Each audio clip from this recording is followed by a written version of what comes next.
dari pilkada ke pilkada seringkali dinilai orang atau warga negara menggunakan hak pilihnya dianggap belum maksimal secara jumlah. Artinya orang yang sudah didata memiliki hak memilih dari pemilihan. Berikutnya, seringkali yang terjadi adalah banyak pemilih tidak memahami pada hari H itu status dia sesungguhnya bukan TPS di tempat dia tinggal. Dalam kasus di perkotaan ini banyak terjadi. Contoh, terutama yang hunian vertikal, apartemen segala macam. Mereka itu kadang tidak paham atau masih memahami seolah-olah kalau hari H itu otomatis dia bisa nyoblos di TPS terdekat.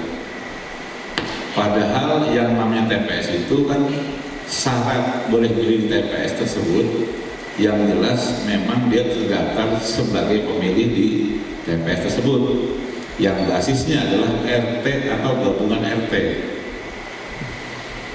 Seringkali itu baru diketahui pas hari H, dia menganggap cukup dengan bawa KTP elektronik itu bisa. Terjadi perdebatan, kadang-kadang KPPS-nya juga karena pusing ditekan kiri kanan akhirnya diakomodir. Kalau lebih dari 2, masalah menjadi pemilihan suara ulang karena terdapat pemilih di luar daftar pemilih tetap. Kalau sudah pemilihan suara ulang, pasti partisipasinya akan lebih rendah lagi. Orang malas, kemarin dia milih, sekarang suruh milih lagi. Kan begitu. Itu kalau terjadi 1-2 TPS. Lah kalau banyak TPS, kan tentu akan menjadi masalah. Jadi kadang-kadang minimnya partisipasi bukan hanya ketidaksadaran pemilih, tapi bisa juga problem administrasi. Jadi istilahnya golputnya golput administrasi. Berbeda dengan golput politik yang merasa bahwa nggak usah berangkat ke TPS lah, calonnya sama aja. Saya secara politik berkeyakinan nggak akan ada perubahan, itu lain. Tapi kalau saya cermati, kebanyakan golputnya golput administrasi. Memang bicara pemilu, pilkada, ini bicara masalah teknis administrasi. Maka dari itu semua masalah bersembunyi di masalah teknis administrasi. Semua masalah elektoral ujung-ujungnya problemnya itu paling tidak ada 7 hal. Yang pertama, pemutahiran daftar pemilih tetap. Yang kedua, netralitas ASN, TNI Polri, netralitas penyelenggara KPU Bawaslu, kemudian masalah money politik, masalah hoax dan kekerasan. 7 masalah itulah yang selalu timbul dan muncul dalam setiap perhelatan pemilihan, baik pemilu maupun pilkada. Nah, dalam pilkada ini, oleh karena itu kita tentu sangat mengapresiasi kawan-kawan di penyelenggara KPU terutama yang sudah berupaya keras untuk bisa memastikan partisipasi pemilih semakin mendekati partisipasi penuh. Karena memang kita berbeda konstitusinya. Kalau di Australia itu tidak nyoblos didenda. Jadi sifatnya dia bukan hak saja, tapi kewajiban. Kalau konstitusi Australia nggak nyoblos itu kena denda atau kurungan badan. Jadi kita menganggap masih mending Indonesia. Nah, Bapak Ibu sekalian, tentu partisipasi tinggi juga kita berharap bukan karena hanya sekedar mobilisasi oleh paslon melalui iming-iming dan seterusnya. Kadang-kadang partisipasi tinggi bisa dianggap itulah kemampuan paslon untuk menggiring pemilih ke TPS, tapi maksudnya baik partisipasi tinggi tapi juga kesadaran tinggi.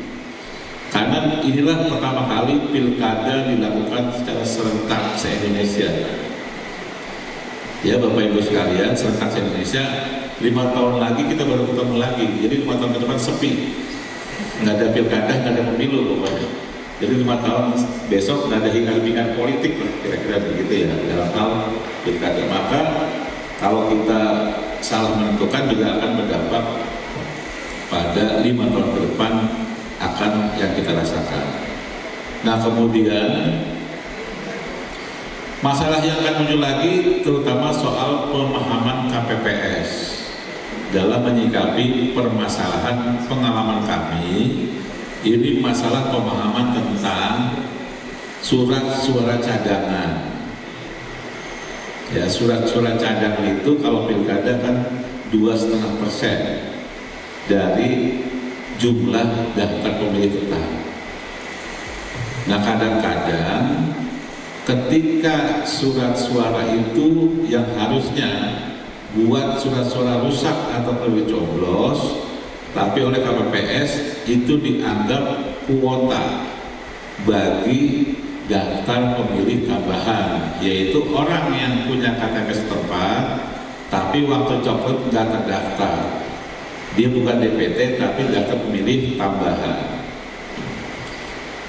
Misalnya surat suara cadangannya 10, dia anggap ini jatah buat daftar pemilih tambahan sebanyak 10 orang, padahal bukan begitu. Itu buat surat suara rusak atau perlu coblos, sehingga ada orang statusnya daftar pemilih tambahan, begitu datang dianggap oleh KPPS surat suara jatahnya udah habis, padahal bukan itu. Ini sering jadi masalah ketika dilaporkan dalam berita acara, diteruskan dalam rekapitulasi. Ini bermasalah dalam memperpanjang masa rekapitulasi sehingga banyak yang lelah, bahkan memakan korban jiwa. Jadi kapasitas penyelenggara juga menjadi penting, sehingga bagian dari upaya kita mendongkrak partisipasi pemilih. Jadi terima kasih Bapak Ibu sekalian telah hadir pada kesempatan kali ini. Mudah-mudahan kita menjadi bagian yang mewartakan kepada kiri kanan depan belakang keluarga kita bahwa datang ke TPS, memastikan sudah terdaftar sebagai pemilih, kemudian juga memiliki pilihan yang sudah dipastikan melalui proses penelitian pribadi masing-masing, sehingga berdampak pada kualitas demokrasi kita. Saya kira itu pembawa acara atau MC, moderator. Mudah-mudahan menjadi pemahaman kita bersama dan kita bagian dari yang dalam pilkada ini berikhtiar meningkatkan partisipasi pemilih. Terima kasih. Wassalamualaikum warahmatullahi wabarakatuh.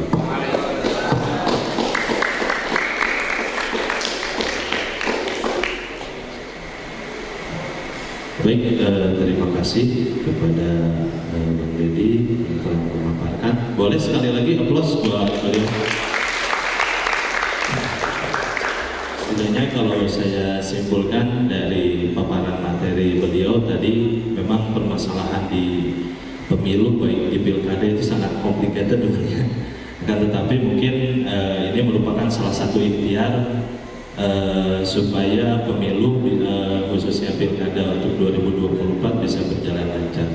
Setidaknya tadi ada 2 indikator terkait kesuksesan pemilu. Yang pertama adalah tingkat partisipasi pemilih yang tinggi, dan yang kedua itu tidak ada gugatan, gitu kan, di akhirnya. Mungkin sekian dari saya, kurang lebihnya mohon maaf. Akhirul kalam, billahi taufiq wal hidayah.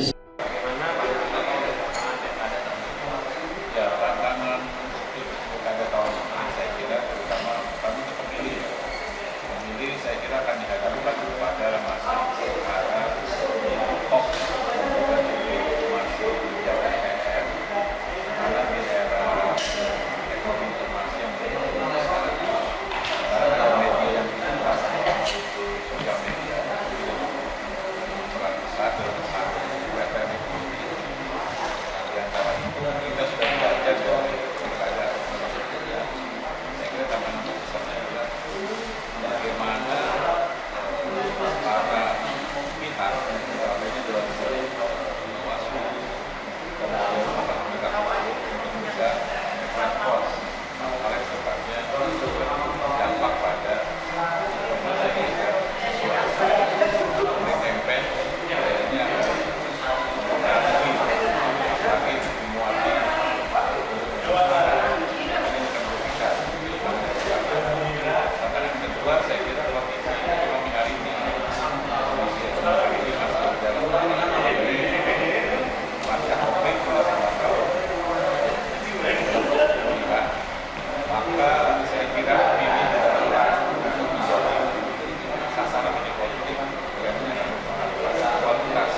pertanyaan Bapak. Yang pertama, tanggapan Bapak mengenai tantangan besar pendidikan tahun ini. Oke, jadi saya kira dari tadi hasil sosialisasi tantangan yang paling berat, tentu yang pertama adalah politik uang yang masih sampai hari ini masih masif terjadi di masyarakat, sehingga kemudian masyarakat mau memilih itu kalau ada uangnya. Nah, mudah-mudahan saya kira di pemilu hari ini soal politik uang itu sudah menurun. Kemudian yang kedua, saya kira soal berita hoax. Jadi bagaimana kemudian masyarakat hari ini mengkonsumsi berita-berita itu kan bebas begitu ya. Kemudian akhirnya berita hoax mudah dicerna oleh masyarakat.